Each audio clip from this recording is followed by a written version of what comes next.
छात्रों, मैं कुमार सर। मैं प्रैक्टिस सेट 5 लेकर आया हूँ एसएसटी क्लास 10th का मिसलेनियस सवाल है। जैसा कि मैंने कहा था कि मैं 5 सेट दूंगा, तो ये आखिरी सेट होगा। इसके बाद मैं साइंस का सेट लेकर आऊँगा। तो चलते हैं, सवालों को शुरू करते हैं। सवाल शुरू करने से पहले कहेंगे कि वीडियो को लाइक, सब्सक्राइब, शेयर जरूर करें। वीडियो को शेयर करें और कमेंट में बताएं जरूर कि आपके कितने सही होते हैं। चलिए अगले सवाल की ओर चलते हैं। सवाल कर रहा है कि मेटरनिख का पतन किस वर्ष हुआ था। तो मेटरनिख जो था उसका पतन हुआ था मई 1848 को। मई 1848 को ऑप्शन नंबर जो है वो सी आपका करेक्ट जवाब है। अगले सवालों की ओर चलते हैं। सवाल कह रहा है कि इटली एवं जर्मनी के एकीकरण के विरुद्ध निम्नलिखित में कौन सा देश था। इटली और जर्मनी के एकीकरण के विरुद्ध जो था वो ऑस्ट्रिया था। ऑप्शन नंबर बी जो है आपका करेक्ट जवाब है। अगले सवालों के चलते हैं। कह रहा है कि मेजनी का संबंध किस संगठन से था। मेजनी का संबंध किस संगठन से था। तो ये है ऑप्शन नंबर डी कार्बोनेरी। ये आपका सही जवाब है। अगले सवाल की ओर चलते हैं। अगला है माँ उपन्यास के लेखक कौन थे। माँ उपन्यास के लेखक थे गौकी। गौकी ऑप्शन नंबर सी आपका करेक्ट जवाब है। अगले सवाल की ओर चलते हैं। सवाल है कि लौह अयस्क का उपयोग किस उद्योग में किया जाता है। लौह अयस्क का उद्योग किस उद्योग में किया जाता है। तो इस्पात उद्योग। ऑप्शन नंबर बी आपका सही जवाब है। अगले सवालों की ओर चलते हैं। अगला सवाल है भारतीय संविधान के बारे में इनमें से कौन सा कथन सही है। भारतीय संविधान के बारे में इनमें से कौन सा कथन सही है। चारों ऑप्शन पढ़ने के बाद आपको ऑप्शन नंबर ए आपका सही जवाब है। यह धर्म के आधार पर भेदभाव की मनाही करता है। मनाही करता है मतलब मना करता है, धर्म के आधार पर भेदभाव नहीं करता है। अगले सवाल की ओर चलते हैं। सवाल कह रहा है कि जाति के आधार पर विभाजन निम्नलिखित में से निम्नलिखित देशों में से किस देश में है। यानी जाति पर आधारित विभाजन कहाँ है। तो वो है भारत में। यहाँ पे जाति पर आधारित विभाजन है। चलिए अगले सवाल की ओर चलते हैं। अगला सवाल है 1917 की रूसी क्रांति का तत्कालिक कारण क्या था। 1917 की रूसी क्रांति का तत्कालिक था प्रथम विश्व युद्ध में रूस का पराजय। प्रथम विश्व युद्ध में रूस का पराजय। ऑप्शन नंबर डी जो है इसका सही जवाब है। अगला सवाल, अगले सवाल के चलते हैं। सवाल कह रहा है कि वियतनामी कम्युनिस्ट पार्टी के संस्थापक कौन थे।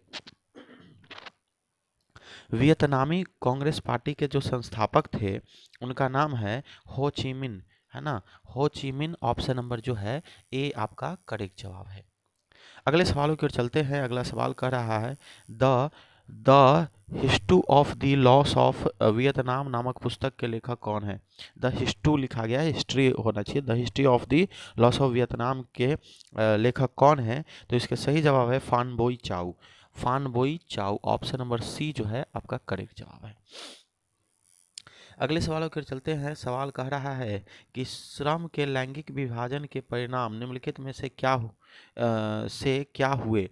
श्रम के लैंगिक विभाजन के परिणाम निम्नलिखित में से क्या हुए। तो चारों ऑप्शन पढ़ने के बाद आपको पता चलेगा कि स्त्री चारा, ये जो ऑप्शन नंबर ए है, स्त्रियां चार चार दीवारी में सिमट कर रह गई। स्त्रियां जो है चार दीवारी के अंदर सिमट कर रह गई। अगले सवालों की ओर चलते हैं। अगला सवाल है इनमें से कौन सा कथन सही है। इनमें से कौन सा कथन सही है। तो ये है ऑप्शन नंबर ए प्रमुख भाषाओं को समाहित करने की नीति ने भारत की एकता और अखंडता को मजबूती प्रदान की है। यानी भारत की कोई राष्ट्रीय भाषा नहीं है, जिसके कारण जो है ये कथन आपका सही है। अगले सवालों की ओर चलते हैं। सवाल है निम्नलिखित में से कौन सा कथन सही नहीं है। निम्नलिखित में से कौन सा कथन सही नहीं है। तो 13वें ऑप्शन देंगे, तो ऑप्शन पढ़ लीजिए। पहला ऑप्शन है भारत में संज्ञात प्रणाली। ऑप्शन आप पढ़ लीजिए, हम डायरेक्ट आंसर बता रहे हैं। आंसर होगा ऑप्शन नंबर डी, है ना। श्रीलंका जो है, श्रीलंका संघात्मक शासन प्रणाली का कानून नमूना है, लेकिन वहाँ सत्ता अभी केंद्रीकृत है। चलिए अगले सवालों की ओर चलते हैं। अगला सवाल है 1917 से 1947 तक की भारतीय स्वतंत्रता संघर्ष किन नाम से विख्यात है? तो 1917 से 1947 तक के जो भारतीय स्वतंत्रता संघर्ष है वह है गांधी युग के नाम से विख्यात। गांधी युग ऑप्शन नंबर सी हो गया। अगला सवाल है कि रॉलेट कानून किस वर्ष पारित हुआ था? तो रॉलेट कानून पारित हुआ था 1919 में। अगले सवालों के चलेंगे। सवाल है कि जालियांवाला बाग हत्याकांड के विरोध में किसके केसरे हिंद की उपाधि त्याग दी थी? यानी जालियांवाला बाग जब हत्याकांड हुआ तो एक व्यक्ति थे जिनको उपाधि मिला था केसरे हिंद की, उन्होंने उपाधि त्याग दी थी। वो थे गांधी जी। गांधी जी को अंग्रेज सब केसरे हिंद की उपाधि दिए थे, उसे उन्होंने त्याग दिया था। सेफ्टी लैंप्स का आविष्कार किसने किया था? सेफ्टी लैंप का आविष्कार किसने किया था? तो हम्फ्री डेवी ने। ऑप्शन नंबर डी आपका करेक्ट जवाब है, हम्फ्री डेवी ने। अगले सवालों की ओर चलते हैं। सवाल कह रहा है कि यह संघीय सरकार की एक अनोखी विशेषता है कि, यानी संघीय सरकार की एक अनोखी विशेषता क्या है ना? तो ये है ऑप्शन नंबर ए है, निर्वाचित पदाधिकारी की ही सत्ता के शीर्ष पर होते हैं। निर्वाचित पदाधिकारी ही सत्ता के शीर्ष पर होते हैं। अगले सवाल की ओर चल देंगे। सवाल कह रहा है निम्नलिखित में से कौन भारतीय किसान यूनियन के नेता है? निम्नलिखित में से कौन भारतीय किसान यूनियन के नेता है? तो Mahendra Singh Tikait. Option number C आपका करेक्ट जवाब है। अगले सवालों की ओर चलते हैं। चिपको आंदोलन निम्नलिखित में से किससे संबंधित है? तो चिपको आंदोलन है पेड़ के कटाने के विरोध से संबंधित है। ऑप्शन नंबर डी जो है आपका करेक्ट जवाब है। अगले सवालों पर चलते हैं। औद्योगिकरण की प्रक्रिया सबसे पहले कहाँ शुरू हुई थी? तो औद्योगिकरण की प्रक्रिया जो है सबसे पहले इंग्लैंड में शुरू हुई थी। ऑप्शन नंबर बी आपका सही जवाब है। अगले सवालों पर चलते हैं। मुंबई में सर्वप्रथम सूती कपड़े के मिलों का स्थापना कब हुआ था? मुंबई में सर्वप्रथम सूती कपड़े के मिलों की स्थापना 1851 में हुआ था। Option number A. अगले सवालों पर चलेंगे। अगला सवाल है आधुनिक व्यक्ति के लिए शहर किस प्रकार का क्षेत्र है? आधुनिक व्यक्ति के लिए शहर जो है विस्तृत क्षेत्र है। ऑप्शन नंबर जो है सी आपका करेक्ट जवाब है। अगले सवाल को चलते हैं। 1810 से 1880 तक लंदन की आबादी 10 लाख से बढ़कर कहां तक पहुंच गई? 1810 से 1880 तक की लंदन की आबादी जो थी वह 40 लाख तक पहुंच गई। अगले सवालों के चलते हैं। दलित पैंथर के कार्यक्रम निम्नलिखित में से कौन सा संबंधित नहीं है? दलित पैंथर के कार्यक्रम निम्नलिखित में कौन संबंधित नहीं है? ये है जाति प्रथा का उन्मूलन। जाति प्रथा का उन्मूलन ऑप्शन नंबर ए आपका करेक्ट जवाब है। अगले सवालों के चलते हैं। अगला सवाल है निम्नलिखित में से कौन सी बातें लोकतंत्र व्यवस्थाओं के अनुरूप नहीं है? निम्नलिखित में से कौन सी बातें लोकतंत्र व्यवस्थाओं के अनुरूप नहीं है? बहुसंख्यकों का शासन। अगले सवालों के चलते हैं। 15वीं लोकसभा चुनाव कब हुआ था? 15वीं लोकसभा चुनाव हुआ था 2009 में। 2009 में 15वीं लोकसभा चुनाव हुआ था। अगला सवाल है द्वितीय विश्व युद्ध के बाद यूरोप में कौन सी संस्था का उदय आर्थिक दुष्प्रभावों को समाप्त करने के लिए हुआ था? द्वितीय विश्व युद्ध के बाद जो हुआ था यूरोपीय संघ का हुआ था। ऑप्शन नंबर डी जो है आपका सही जवाब है, यूरोपीय संघ। अगले सवाल की ओर चलते हैं। सुनामी प्रभावित क्षेत्रों में मकानों का निर्माण कहाँ करना चाहिए? सुनामी जो है प्रभावित क्षेत्रों में मकानों का निर्माण करना चाहिए समुद्र तट से दूर ऊंची जगह पे। समुद्र तट से दूर ऊंची जगह पे। Option number C. जनसंख्या वृद्धि में आर्थिक विकास की गति है। जनसंख्या वृद्धि में आर्थिक विकास की गति मंद हो रही है। ऑप्शन नंबर बी सही जवाब है। मुद्रा का प्राथमिक कार्य कौन सा है? मुद्रा का प्राथमिक कार्य है विनिमय का माध्यम। ऑप्शन नंबर ए जो है आपका सही जवाब है। अगले सवालों के चलते हैं। सवाल है लोकतंत्र के सामने सबसे बड़ी चुनौती क्या है? लोकतंत्र के सामने सबसे बड़ी चुनौती है लोकतंत्र को सशक्त बनाना। लोकतंत्र को सशक्त बनाना। ऑप्शन नंबर सी आपका सही जवाब है। ताड़ी विरोध आंदोलन का संबंध किस राज्य से है? तो ताड़ी विरोध आंदोलन का संबंध है आंध्र प्रदेश से। ऑप्शन नंबर है सी। अगले सवालों पर चलते हैं। पहला विश्व बाजार के रूप में कौन सा शहर उभर कर आया? पहला विश्व बाजार के समय अलेक्जेंड्रिया जो है पहला विश्व बाजार के रूप में सामने आया है। अगले सवालों की ओर चलते हैं। मुद्रा कोष की स्थापना कब की गई थी? तो मुद्रा कोष की स्थापना की गई थी 21 जुलाई 1944 को। ऑप्शन नंबर ए आपका करेक्ट जवाब है। अगले सवालों की ओर चलते हैं। गुटेनबर्ग का जन्म किस देश में हुआ था? तो गुटेनबर्ग का हुआ था जन्म जर्मनी में।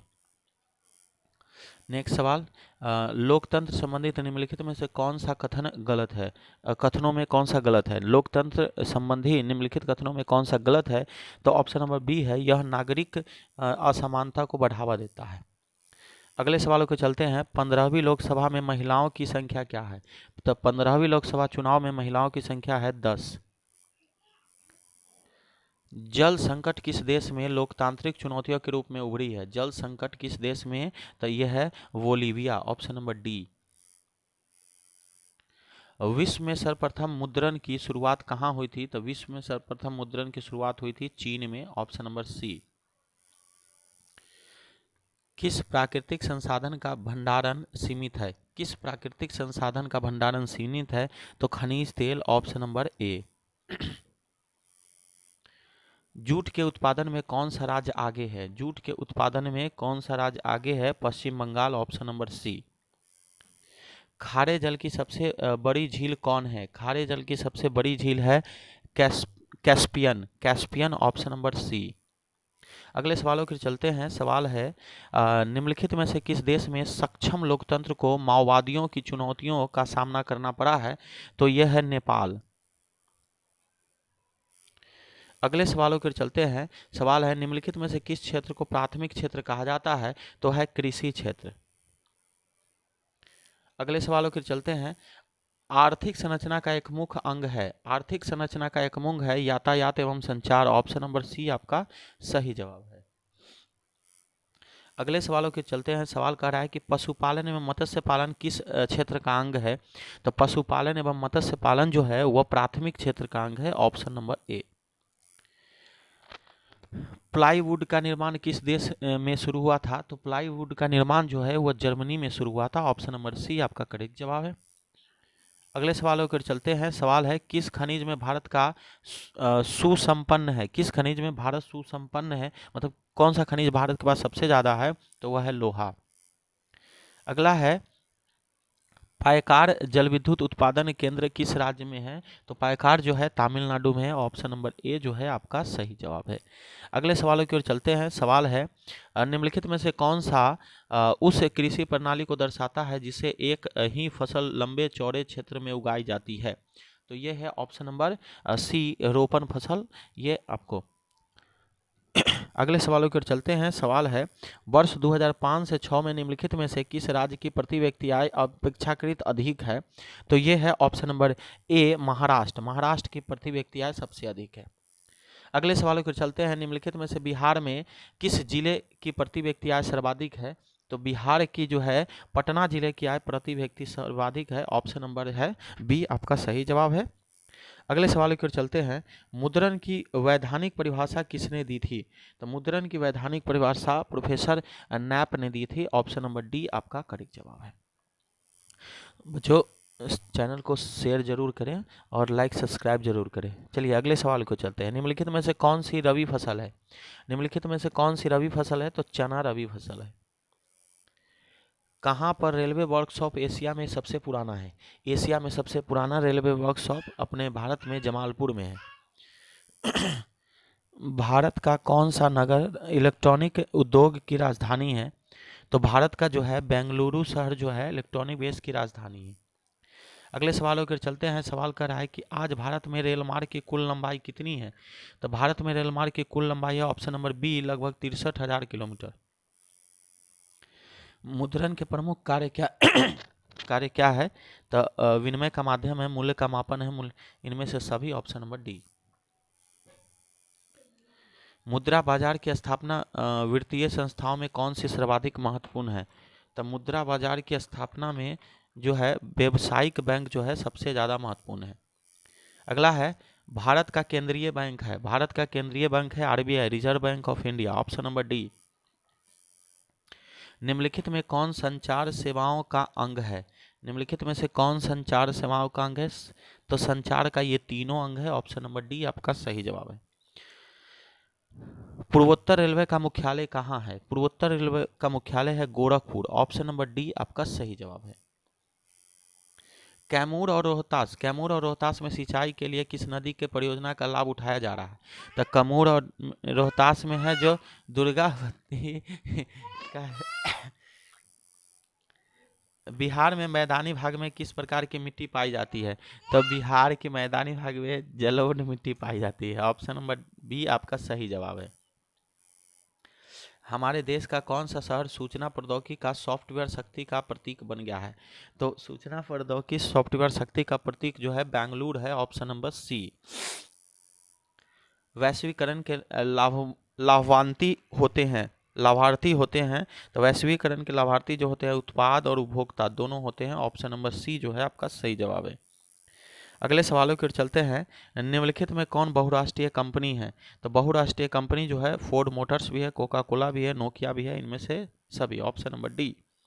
अगले सवालों की ओर चलते हैं। सवाल कह रहा है कि यदि समोच्च रेखीय रेखाओं द्वारा किसी नदी को प्रदर्शित करने में दो या दो से अधिक रेखा एक ही बिंदु पर मिलती दिखाई देती हो तो उस स्थान पर किस प्रकार की भू आकृति का प्रदर्शन माना जाता है? तो इसके आंसर है ऑप्शन नंबर बी, जलप्रपात। ये आपका सही जवाब है। और ये आखिरी सवाल है आपका कि जब समोच्च रेखीय सकेंद्रीय वृत्ताकार हो तो उसके बीच समोच्च रेखा अधिक ऊंचाई प्रदर्शित करती हो तब इनमें से किस प्रकार की भू आकृति का नमूना लगाया जाता है? तो ये है, इसके आंसर है पहाड़। किस प्रकार के लगता है? तो पहाड़ जैसा लगता है। बच्चों चैनल को लाइक सब्सक्राइब शेयर जरूर करें। यह सोशल साइंस के आखिरी सेट था और मैं कल से अब साइंस के सेट लेकर आऊँगा। धन्यवाद।